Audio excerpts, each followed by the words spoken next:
जय श्री कृष्णा। आज गुरुवार के दिन आइए सुनते हैं भगवान विष्णु और शिव जी की यह कथा।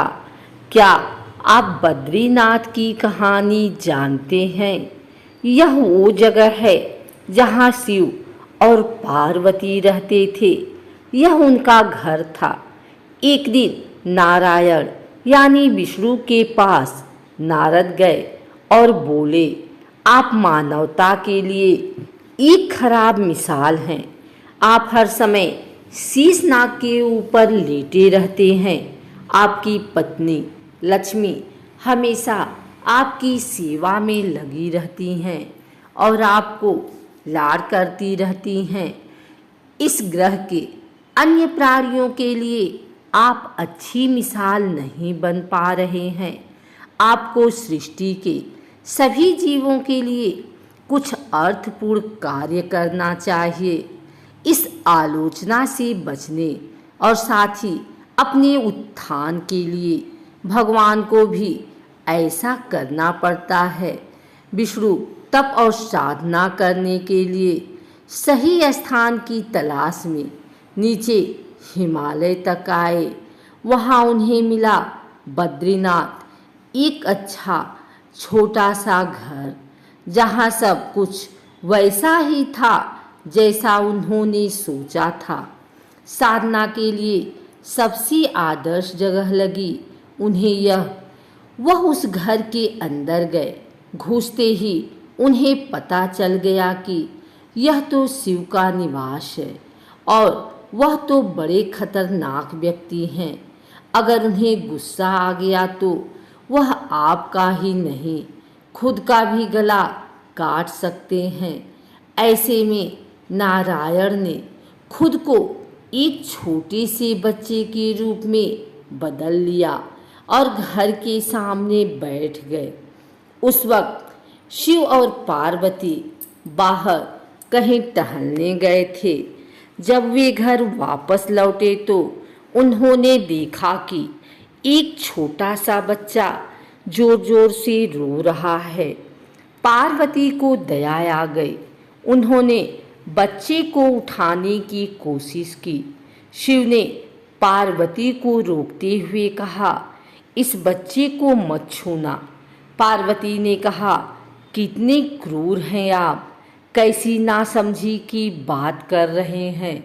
मैं तो इस बच्चे को उठाने जा रही हूँ, देखिए तो कैसे रो रहा है।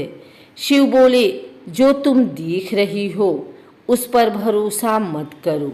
मैं कह रहा हूँ न, इस बच्चे को मत उठाओ। बच्चे के लिए पार्वती की स्त्री सुलभ मनोभावना ने उन्हें शिव की बातों को नहीं मानने दिया। उन्होंने कहा, आप कुछ भी कहें, मुझे कोई फर्क नहीं पड़ता।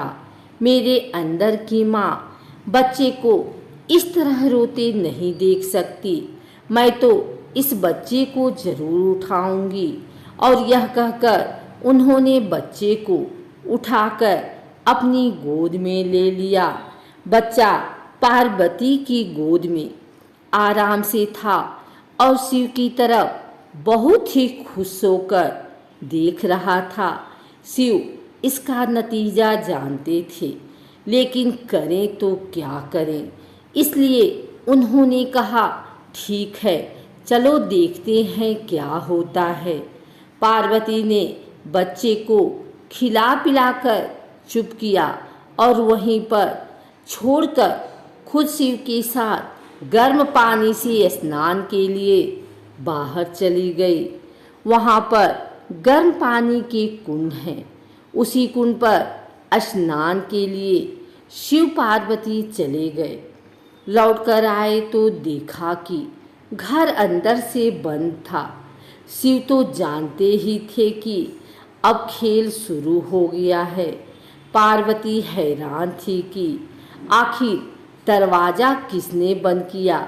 शिव बोले, मैंने कहा था न, इस बच्चे को मत उठाना।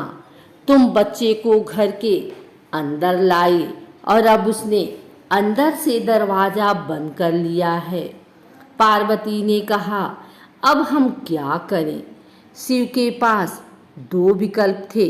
एक, जो भी उनके सामने है उसे जलाकर भस्म कर दें, और दूसरा, वे वहाँ से चले जाएं और कोई रास्ता ढूंढ लें। उन्होंने कहा, चलो कहीं और चलते हैं, क्योंकि यह तो तुम्हारा प्यारा बच्चा है, इसलिए मैं इसे छू भी नहीं सकता। मैं अब कुछ नहीं कर सकता, चलो कहीं और चलते हैं। इस तरह शिव और पार्वती को अवैध तरीके से वहाँ से निष्कासित कर दिया गया। वे दूसरी जगह तलाश करने के लिए पैदल ही निकल पड़े। दरअसल बद्रीनाथ और केदारनाथ के बीच एक छोटी सी दूसरी चोटी के बीच सिर्फ 10 किलोमीटर की दूरी है। आखिर में वह केदार में बस गए और इस तरह शिव ने अपना खुद का घर खो दिया। आप पूछ सकते हैं कि क्या वह इस बात को जानते थे? आप कई बातों को जानते हैं, लेकिन फिर भी आप उन बातों को अनदेखा कर उन्हें होने देते हैं। यौगिक कथाओं के ऐसी कई कहानियां हैं जिनमें बताया गया है कि शिव की करुणा कोई भेदभाव नहीं करती और वे किसी की इच्छा पर बच्चों की तरह भोलापन दिखाते हैं। एक और कथा के अनुसार शिव की पूजा देवता और राक्षस, देव और असुर, श्रेष्ठ और अधम दोनों करते हैं। वह हर किसी के लिए महादेव हैं। विष्णु भी उनकी पूजा करते थे। विष्णु की शिव शक्ति को बढ़ाने वाली बहुत सुंदर कहानी है।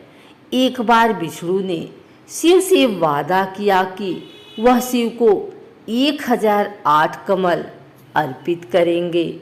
वह कमल के फूलों की तलाश में गए और पूरी दुनिया में खोजने के बाद भी उन्हें सिर्फ 107 कमल के फूल मिले। एक कम था। उन्होंने आकर सब कुछ शिव के सामने रख दिया। शिव ने अपनी आंखें नहीं खोली, वह सिर्फ मुस्कुराए, क्योंकि एक कमल कम था। फिर विष्णु ने कहा, मुझे कमल नयन कहा जाता है, जिसका अर्थ है कमल के फूलों की तरह आँखों वाला। भगवान, मेरी आँखें किसी कमल की तरह सुंदर हैं, तो मैं अपनी एक आँख अर्पित करता हूँ। और उन्होंने तुरंत अपनी दाहिनी आँख निकालकर लिंग पर रख दी। इस तरह की भेंट से प्रसन्न होकर शिव ने विष्णु को प्रसिद्ध सुदर्शन चक्र दिया।